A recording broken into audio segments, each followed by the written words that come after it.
Hello everybody, how's it going? How are you this afternoon? Well, it's afternoon where I am.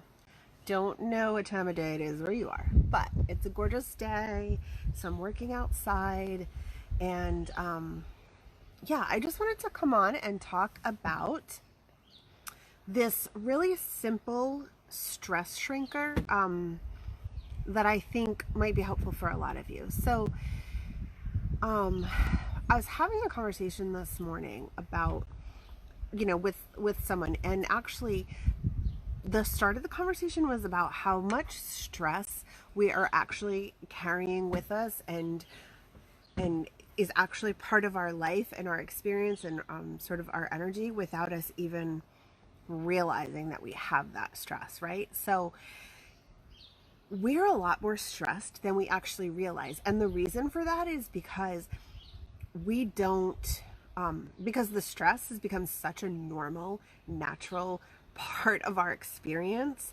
that we don't know any different, right? It's become our baseline. Stress has absolutely become our baseline. More so even now in this COVID-19 experience, stress is definitely like our baseline. But even before that, just as a society over the last I'm going to say several decades, but more likely than not it's far beyond that. But regardless, stress has become our baseline. So we actually don't even realize how much stress is part of our experience on a regular basis. And then because of that, we have no idea how joyful life actually is supposed to be for us. So I think it's really important to firstly acknowledge that. But that said, we were having this conversation, we were talking this morning about how the stress is just such an integral part of our baseline at this point that we don't even realize it. And so then we were talking about, well, what do you do about that? How do you, move out of that? How do you let go of that stress? And yeah, there are myriad ways to do that. And every person is going to have their own particular sort of stress response. This is kind of annoying me because my head is kind of chopped. The top of my head is chopped off. So that's kind of annoying me. And so, yeah, I'm going to shift that a little bit. So just bear with me. Yeah, and yeah, okay, that's better. Okay, so how do you shift out of that stress? How do you let go of that sort of constant perma-stress that we all live in? And here's my suggestion, right? So what we focus on expands. Our thoughts create our reality. We know this is true. There's, if you don't believe that that's true, I'm not really sure what we're even doing together at this point. But our thoughts create our reality. What we focus on expands all of these things. So it stands to reason that when you're focusing on stress, or even when you're focusing on stress for the purpose of getting rid of it, your focus is still on the stress part. So how do you move that past that? You can't, because you're focused on the stress part. So you're going to attract more stress no matter what. Even though your intention is to get rid of it, you're focused on it, so you're going to bring it in. So what do? The other part of what I just said was thoughts create our reality, right? So if we're thinking about eliminating stress, the same thing. It's the same, different ways to say the same thing. If we're thinking about eliminating stress, if we're intentionally trying to think positive thoughts because we want to lessen our stress, then again, we're thinking about stress. Even though the intention is to eliminate the stress, we're still thinking about the stress. So therefore, we're just creating more of it. We're just adding momentum to the stress. And for so many reasons, this can be dangerous. So here's the piece that I really want to share with you about this. You know those things that you think about, or that you talk about, or that you maybe get a glimpse of here and there every once in a while, that really just lights you up from the inside out? Like you can either feel it in your chest or you can feel it in your belly, and it's just like, yes, like Yes, right? So for example, I was talking to this person this morning, and he was saying, like, even as I was driving this morning, I was realizing, like, God, I gotta get out of this place. I love the idea of traveling. I love the idea of going someplace new. I love the idea of exploring new things and new places. And you could, like, literally, I could see him, because we were having a face-to-face conversation.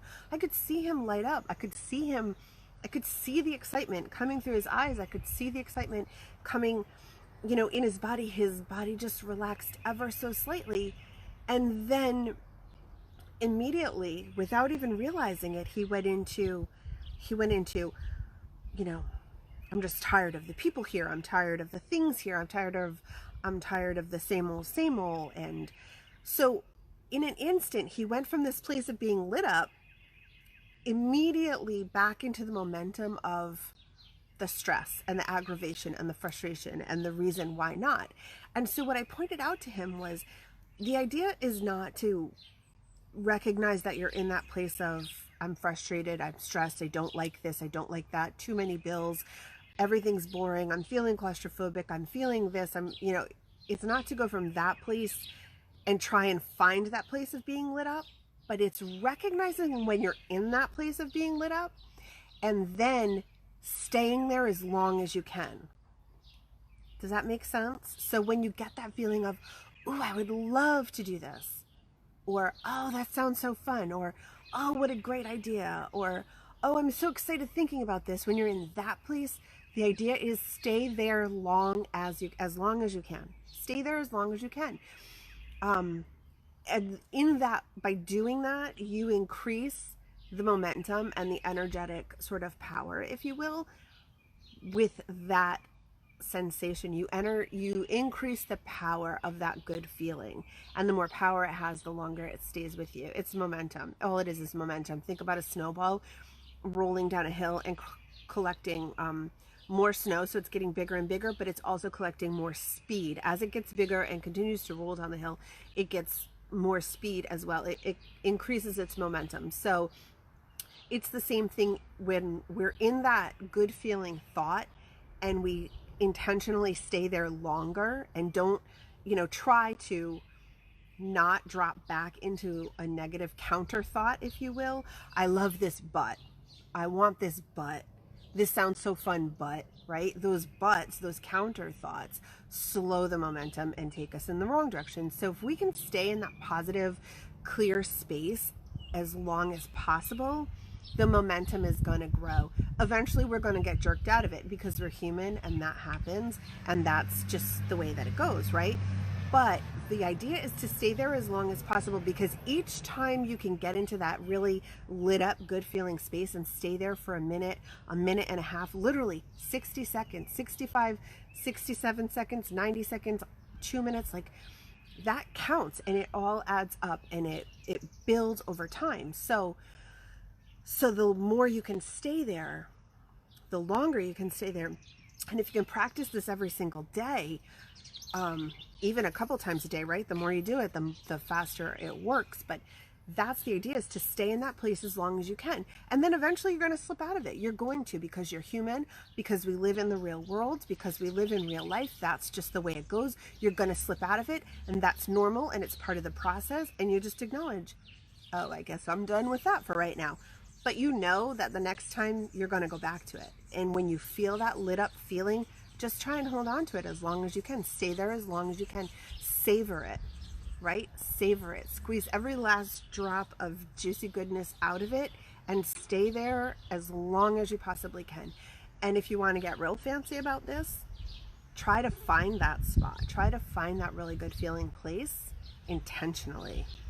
That's a little bit of a, higher skill, but you can do it, and it's really fun. And stay there and allow it, and just savor it. Just savor it. Milk it for all that it's worth. And then when you get swung out of it, move on. Move on with your day, and know that you're going to get back there soon. What's going to happen over time is you're going to take that positive feeling and those positive thoughts, and you're slowly going to crowd out the negative feelings. Does that make sense? you're going to, without even trying, you're going to replace the negative thoughts. You're going to replace the stressful thoughts.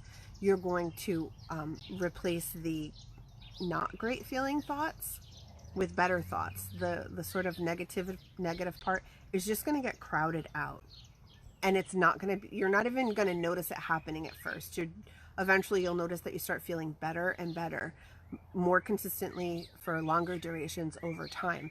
But you're not intentionally trying to remove the negative thoughts or the stressful thoughts. You're just amplifying the positive ones. Does that make sense? So if you have questions or comments or anything to say about this, please leave them, drop them in the comment section. If you're watching the replay, please say hi. I love you. I hope this is helpful, and I will see you soon. Bye.